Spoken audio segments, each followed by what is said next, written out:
Alright folks, see if we can get this thing adjusted a little better, or hopefully anyway. Okay. Alright. I used to fish with live bait a while back all along the intercoastal waterways by the bulk terminal and the other areas along the intercoastal. And the way we would do that, I've always believed, as in with live bait or even lures, less is best. The less gear, tackle that you have out there on your rod and reel is best. Number one is my favorite. That would be what I call a free line. All I have is a hook. Tie the hook directly onto the line, throw it out there, fishing live croakers, live shrimp, whatever. Hoagies, all you have is a hook. Minnows, just a hook. You throw it out there and you let it set. I would suggest that you leave the bail open, because when these fish hit a free line, they hit it.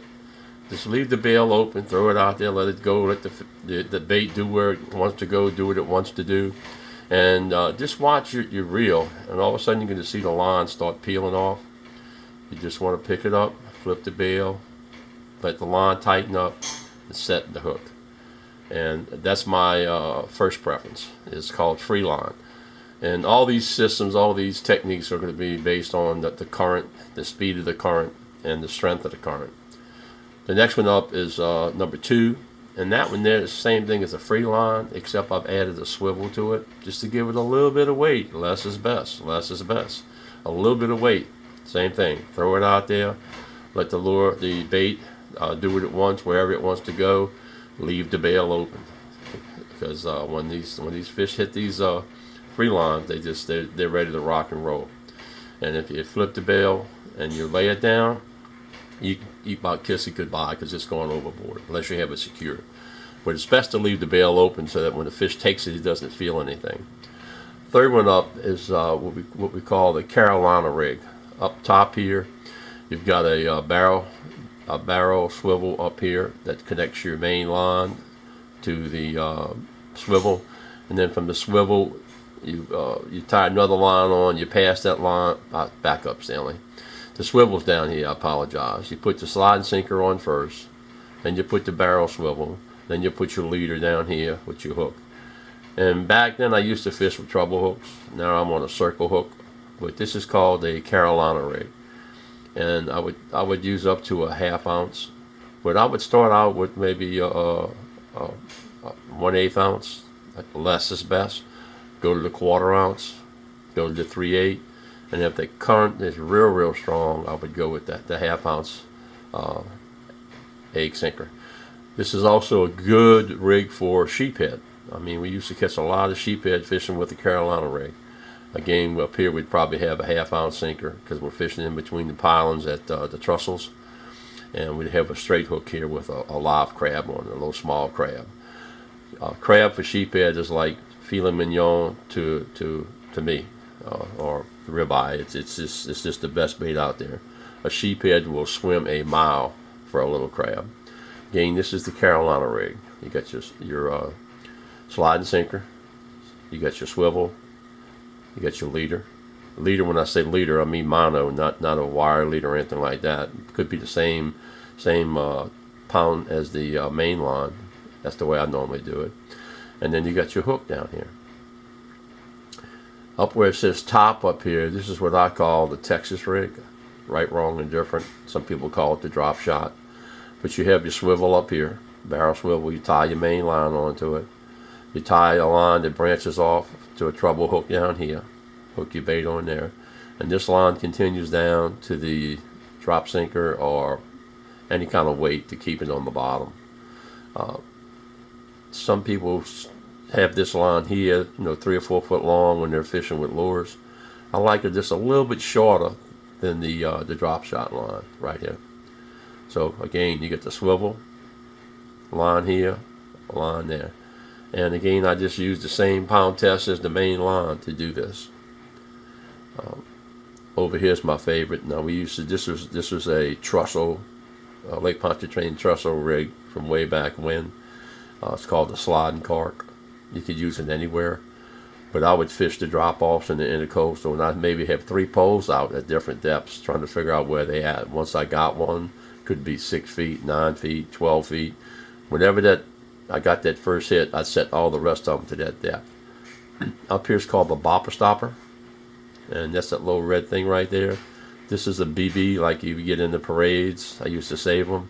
This is a balsa sliding cork. Doesn't have to be. It could be styrofoam, whatever you used to. I like the balsa ones, the wood ones. You come through here, you pass the line through your slide sink. Again, it could be 3/8, half ounce, depending on the current and tide when they get it down to that depth. This is the barrel swivel here. This is your mono leader. Back to a treble hook here. These are the 5 different techniques I use fishing with live bait. I don't fish with live bait much anymore. I got hooked on lures. That's just a lot easier, a lot smoother, a lot less preparation. But again, let's go over again. This is a free line. All this is your hook tied directly to your line. This is a free line with a little barrel swivel. Just adding a little bit of weight. Less is best. Less is best. Keep telling yourself that. This is the Carolina rig. You have a sliding sinker, you have a barrel swivel, and you have your hook. This is the Texas rig or the drop shot, whatever you want to call it. You got a barrel swivel, sideline coming off to the hook. You drop it down to the teardrop sinker with any type of weight to get it to the bottom. This is the sliding cork method. You got the bopper stopper up here, the bopper stopper. You put it right here. This is the BB. This is the cork. This is the line coming through it. String it through your slide sinker, and the weight of that should be based on the amount of current that you have going, how strong it is. And then this is your barrel swivel, leader to your hook, a mono leader. This is the 5 different techniques that I use fishing in the coastal waterway with live shrimp. As far as hooking the shrimp, some people like hooking them right behind the horn, right here in the A position, in the middle of position. My favorite is through the back. You go from the bottom side of the tail up. It's the hardest point, and I think the shrimp last a lot longer. They survive a lot longer while they're in the water. Hooking them in the side, I think they die faster. Through the head, if you're in the bites, they may last a while, but when you hook them through the bottom of that tail, they're going to last a while. I think the trout prefer it through the head more so than anywhere else. So just so you know, when you're fishing with lures, same thing, less is best. I don't never use a swivel. I never use any type of weight. I don't use any kind of leader. I just tie my hook, my line directly to the head of the lure. I just think it gives it more action. You can feel better. You can feel the bites. It doesn't take anything away from the action of the lure. I think if you put a swivel on it and you jerk it, you're going to get a lot of motion up here, not necessary down here by your lure. So again, on the fishing with lures, I'd tie it directly to the line. This is the 5 techniques we use. I hope this information helps you out a little bit, and especially where to hook your shrimp. Now, if we're using croakers, live croakers, I like to hook them on that back, right barely on top of that back dorsal fin. It really makes them jump around. Same thing with the pogies, back dorsal fin. If you're using khaki hose, some people like to hook them through the lip. I'm not a fan of that. I'm not that cruel.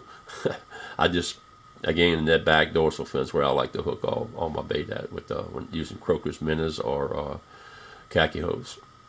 I hope this helps, guys, in your quest to catch the silver wonders.